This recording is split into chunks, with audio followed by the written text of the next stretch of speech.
in the shadowy realms where the natural world twists its unpredictability into grotesque forms, we encounter a sight so disturbing it might challenge the very boundaries of our comfort. Picture, if you dare, a dog, once a vibrant soul, fur shining with health, now encased in an eerie testament to nature's darker mechanics, a massive hive of bees clinging to its skin, an unnatural and horrifying growth pulsating with life, stingers embedded in flesh. This is not a tale of a simple sting. It is a symphony of infestation, a macabre alliance between the host and the invader that tells a story far beyond the initial shock. The dog's body, a living canvas of suffering, is mottled with swollen welts, encrusted scars, the result of a relentless colony of bees that have taken up residence directly on its skin. Each tiny insect, with its translucent wings and tiny legs, contributes to a larger, writhing mass that seems both alive and alien.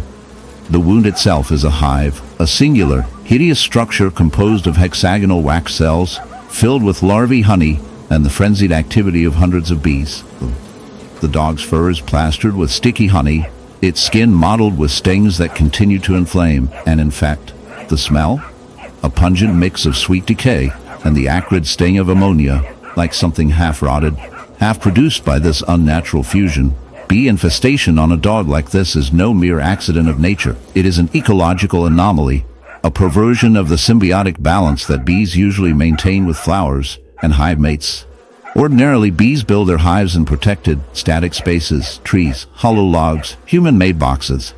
But here, in defiance of every instinct and biological boundary, they have colonized a living, breathing mammal's body. This phenomenon can arise if a hive is disturbed or destroyed, forcing bees to seek refuge wherever they can. In rare and extreme cases, the dog's body offers warmth and shelter, but at an unimaginable cost. The host's immune response battles with the foreign residents, causing tissue damage, necrosis. In the shadowed realms of the wild, where life dances on the razor's edge, something grotesquely captivating unfolds. Beneath the fading sun, in a scorched savanna corner, a cheetah cub lies immobilized, its golden fur marred by a ghastly spectacle. A massive hive of bees, swollen and pulsating with life, has burrowed relentlessly into its tender flesh. This is no mere wound, it is a festering necropolis of insect invaders, a living curse that writhes with 1,000 stingers and a chorus of buzzing death. The hive, an unnatural fortress grafted onto flesh and sinew, consumes the cub's vitality, turning its young body into a grotesque hive of agony. This chilling tableau embodies the brutal dance of nature's cruelty, not the cliched circle of life so often romanticized, but a raw display of parasitism and survival at its darkest. The hive structure worms deeply into the cub's skin, its cones filled with larvae and honey dripping with decay and infection. Each sting is a vulgar punctuation mark carved anew by the relentless bees, burning tissue and turning once supple skin into a blistered wasteland. The air around the cub is thick with the rank aroma of fermentation and rot, a visceral reminder of life thriving atop death. The bees, usually symbols of order and industry, here become necromancers, weaving life in death's embrace. A foul symbiosis forged in desperation and decay. As the bees labor tirelessly, the cub's plight underscores a lesser-known menace in the animal kingdom: wild bee infestations. While bees pollinate the fabric of ecosystems, their relentless drive to build, sustain, and defend can tip the scales toward horror when their hives encroach upon vulnerable creatures. Unlike parasitic insects that stealthily sap blood or consume flesh, these bees aggressively colonize the cub's flesh, transforming it into a living beehive, a grotesque biotope. Their swarm behavior is ruthless.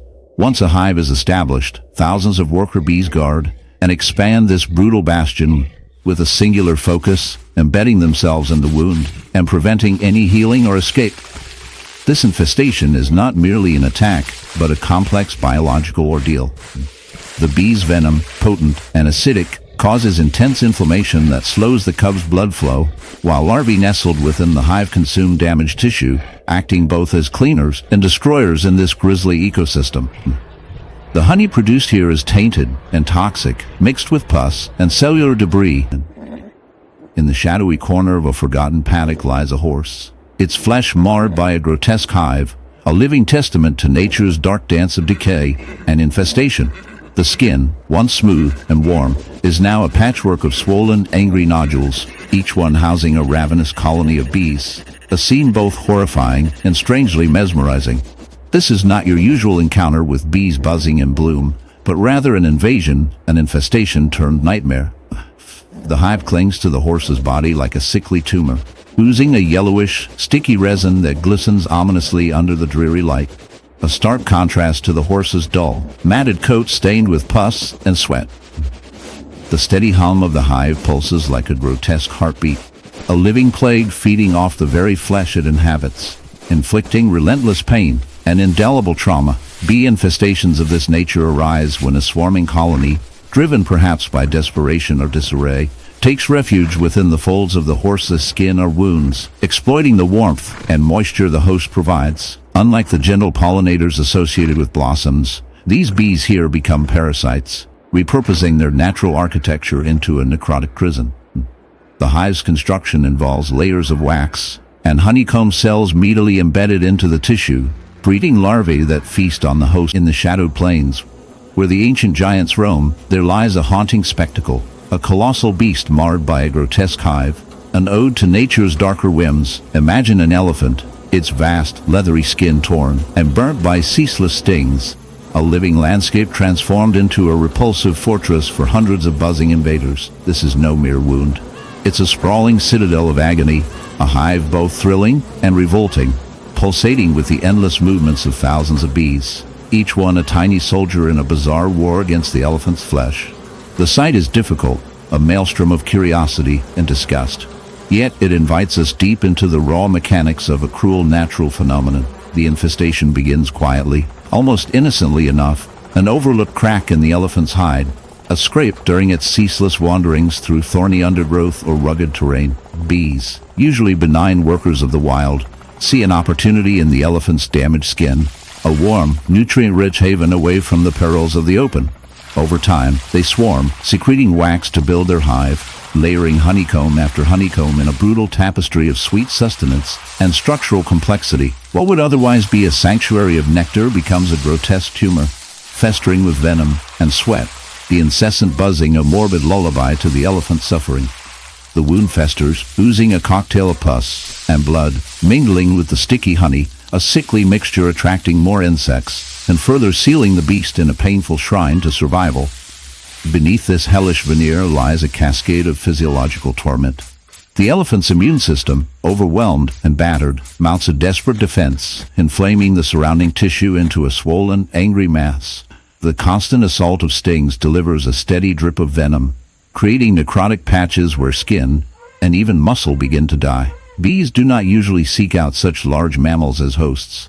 This infestation speaks to an aberration, a distortion in the natural order possibly catalyzed by environmental stresses or shifts in the local